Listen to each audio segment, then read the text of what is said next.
नमस्कार दोस्तों, आपका स्वागत है एक बार फिर से हमारे वीडियो में। पिछले एक हफ्ते से लगभग ये अनियमितता रह रही है कि एक वीडियो आ रहा है उसके बाद फिर रुक रहा है, लेकिन आज से ये फिर हम निरंतर हर एक दिन आपको एक नया वीडियो मिलेगा। तो चलिए अब शुरू करते हैं। पिछले वीडियो में हमने जाना था कि जब व्याकरण वाला जो पोर्शन पढ़ रहे थे, जो व्याकरण वाला भाग पढ़ रहे थे, तो व्याकरण में हमने देखा था कि जो स्वरों का वर्गीकरण किया गया था, तो हमने 5 भागों में उसको वर्गीकृत किया। अब 5 भाग के बाद में हमने उसमें एक भाग उठाया था जिसमें कहा गया था कि जीव की आकृति के आधार पर जो स्वर उच्चारित होते हैं उनको कैसे बांटा गया। तो उनको अग्र मध्य पश्चिम में हमने बांटा और जाना।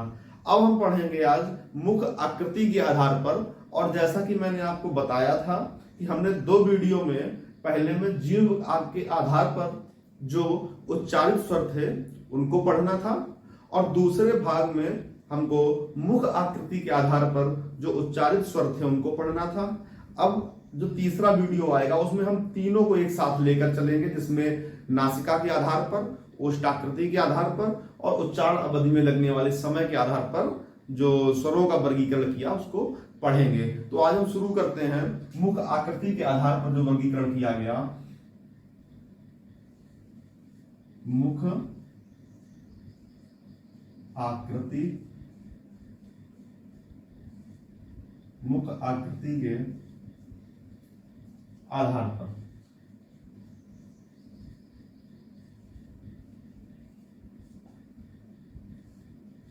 मुख आकृति के आधार पर जो स्वरों का वर्गीकरण किया गया, तो सबसे पहले जान लें कि ये वर्गीकरण कितने भागों में किया गया।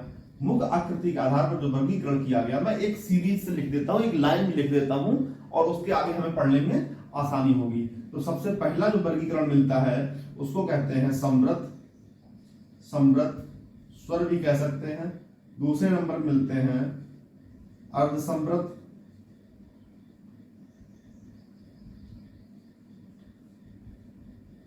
अर्धसमृत।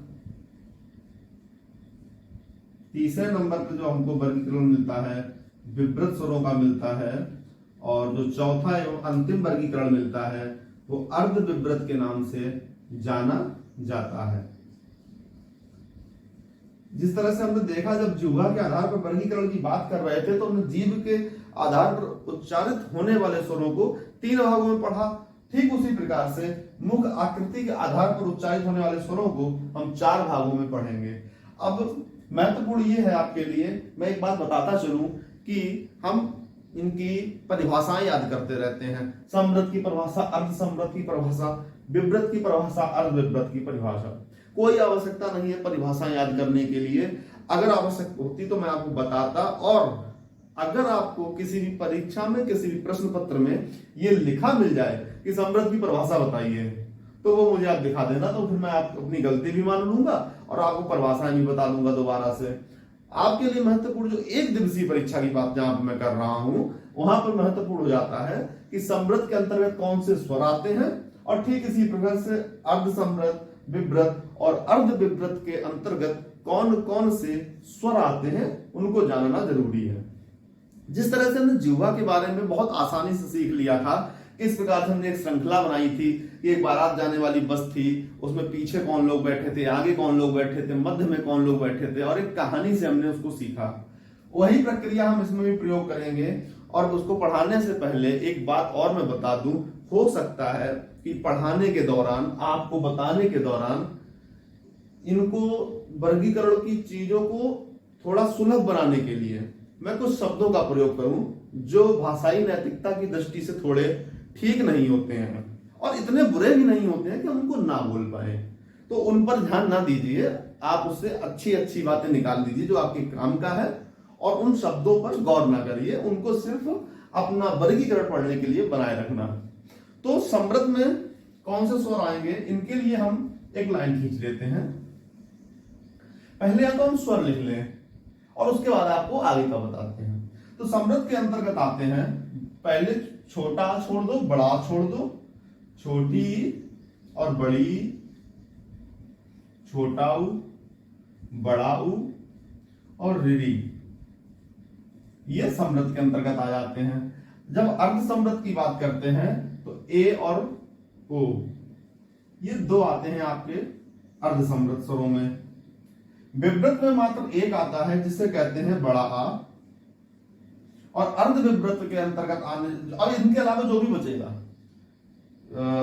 ई ई उ री ए ओ और बड़ा आ के अलावा जो भी बच रहा है वो सब आपका आ जाएगा अर्ध विव्रत में, जिसमें आई हो जाएगा, औ हो जाएगा, और क्या हो जाएगा, छोटा आ हो जाएगा।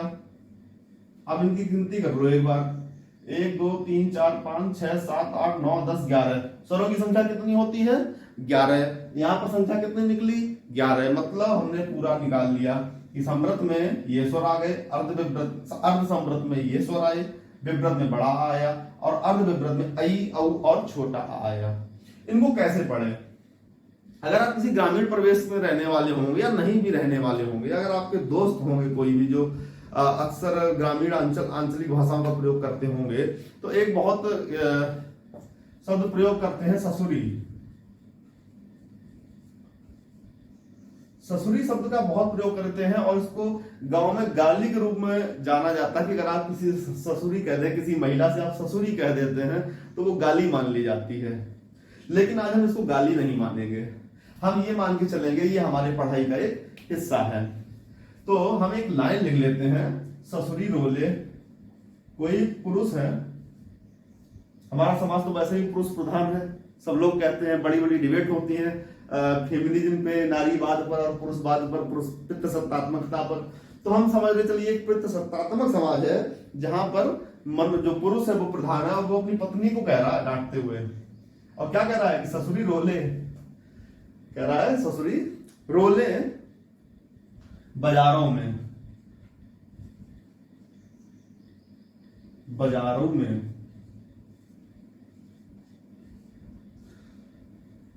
ससुरी रोले बाजारों में, ये लाइन याद रख लेना।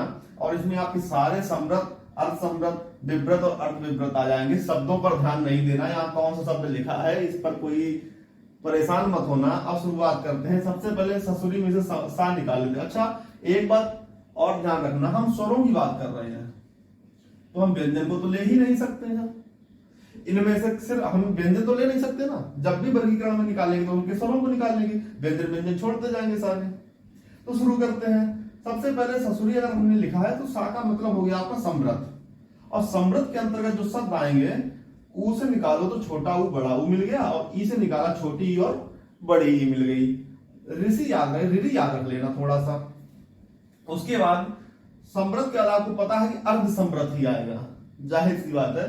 समृद्ध के बाद क्या आएगा, अर्ध समृद्ध। तो दूसरा वाला शब्द आपको बताएगा अर्ध समृद्ध के बारे में, ओ और ए, ओ और ए, ओ और ए। इसके स्वर निकालो, ओ निकाला और ए निकाला।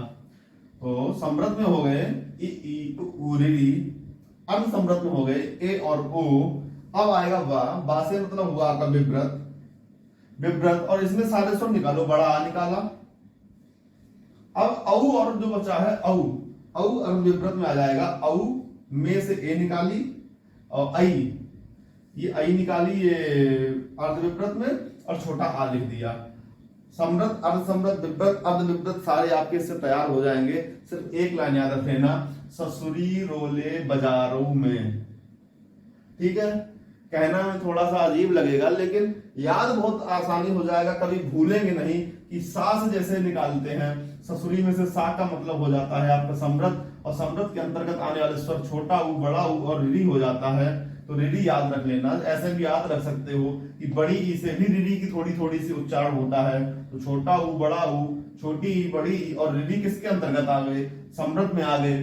रो ले तो समृद्ध के बाद अर्ध समृद्ध मिला, अर्ध समृद्ध में रो से ओ निकला, ले से ए निकला, तो ओ और ए हो गए किसमें, अर्ध समृद्ध में। जब बाजारों में बात करेंगे, बाजार में बा का अर्थ हो गया विव्रत, और विव्रत के अंतर्गत एक ही शब्द आता है, बड़ा होता है वो स्वर, तो बड़ा विव्रत में हो गया। और अर्ध विव्रत की बात करेंगे तो औ और आई निकाल लो, तो औ आई और छोटा आ विव्रत में हो जाता है, अर्ध विव्रत में हो जाता है।